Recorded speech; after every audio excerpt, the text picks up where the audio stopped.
Welcome to the tribute to Mr. William Davis. Tonight, we honor the man, the visionary, a great Canadian.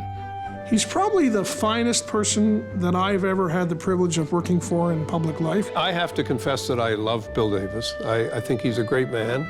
He's like a second father to me. I mean, he really is. I think Bill Davis was arguably the greatest of Ontario's premiers. I think he's a very decent person who recognizes the value of the contribution that every single person. He treated everybody the same, and so I think it was easy for him to make that a hallmark of what he did in government. The embrace of multiculturalism wasn't, I think, so much a political agenda as it was a natural, organic extension of the man. It wasn't about the ethnic vote. We didn't get much of it. It wasn't about broadening our base into certain parts of the province. It was simply about fairness. He was the right premier at the right time, welcoming people from all walks of life to come to Ontario. There were a number of firsts that I can think of. He certainly appointed the first female cabinet minister. And he did that knowing that he was saying, look, I'm the premier of the province, I'm the leader of this party, and I'm going to send the signal that this kind of inclusiveness for women is important. But it is hugely important to our society that we recognize the value of every single person. He's somebody who really has an ability to bring people together. He managed to achieve inclusiveness by visiting every village and hamlet in the province in perpetuity. It was the most irritating political phenomenon that every time you turned around, you found that Davis had been there first. Had Bill Davis not, as the Premier of Ontario, felt as passionately as he did about the repatriation of the Constitution, and in particular about the adoption of a Charter of Rights and Freedoms, we wouldn't have one today. Bill Davis had a sense of issues that were more important than partisanship, more important than the provincial-federal divide. And in the end, it was he who suggested to Prime Minister Trudeau that if he put a little water in his wine and allowed the notwithstanding clause, which had been proposed by the Premier of Newfoundland and the Premier of Saskatchewan, then there'd be a way to bring home the Constitution and have a Charter of Rights and Freedoms. The person who acted as the mediator between Pierre Trudeau on the one hand and the recalcitrant and reluctant provinces on the other was Bill Davis. And Mr. Trudeau looked at me and said, you know what a remarkable statesman he is. And I said, I think I do know that, sir. And he said, did you learn some of your politics from him? And I said, anything valuable, anything that I treasure, I learned from Bill Davis. And Mr. Trudeau said to me, well, then you learned from a master.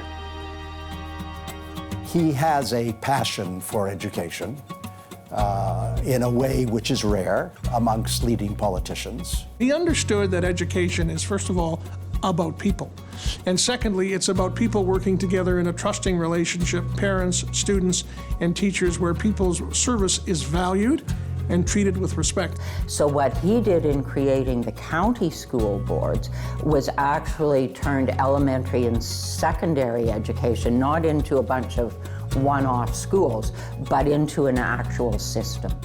Recognizing that education had to stay on top of technological change, advances in communications, his commitment to TVO, his commitment to OISE, his commitment to Ontario remaining a leader in research on how education was doing, how was the public education system changing, evolving, expanding, improving.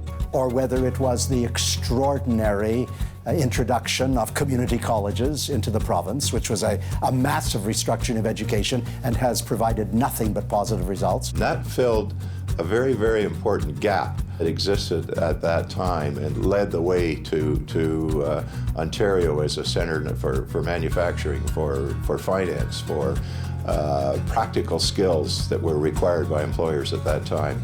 If it wasn't for Bill's dogged determination there, we wouldn't be in a position that we are now where we can rely on that college system to help us through big shifts, big changes in the way our economy works. The other thing he established, which was a critical policy, which was access to post-secondary education in this province shall not be determined by your financial circumstance. It's just opened up all sorts of doors in Ontario, and I think it was a huge step forward. This was an innovation. This was bringing education into people's homes and into people's classrooms in a completely new and revolutionary way. It's that one place people can go to see our stories, to hear our dialogue in this province, and I think that's a huge contribution to kind of creating a degree of unity in a very diverse province. And he saw TV Ontario as playing a role in that. It was clear that minus TVO, we would have had a system that was not really keeping pace with how bright young people were becoming, their demands, and the mix between education and entertainment, which produces greater impact in people's lives. When I think about all of those things, whether it's the agenda or whether it's watching Caillou with my son when he was growing up, or the Polka Dot Door, these are things that that we wouldn't have seen and we wouldn't have had, and we wouldn't have if it wasn't for TVO. As a grandma, I know that if my grandchildren are watching TVO, if it's TVO kids programming, I don't have to stay in the room and edit. For Mr. Davis to recognize the value and the possibilities that were offered by a provincial educational television network indicated that he was ahead of his time.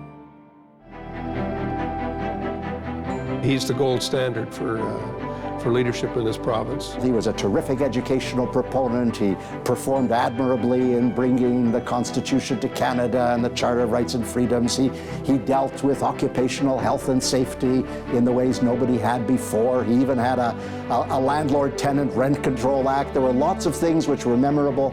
But by God, he did it in an environment where people functioned credibly because there was an atmosphere of respect and regard in the political process. Is a shining example of how politics can be done with intelligence, with wit, but with integrity.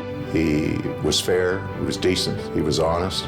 He probably is the most humane and human leader I've ever worked with in terms of thinking about the average person in their day-to-day life and how anything government might do or not do would affect them. How rare is that? I mean, that's a lovely legacy to have. Ladies and gentlemen, please welcome a member of the Order of Ontario, a companion of the Order of Canada, the former MPP for Peel, Ontario's 18th Premier. Our guest of honor tonight, Mr. William Grenville Davis.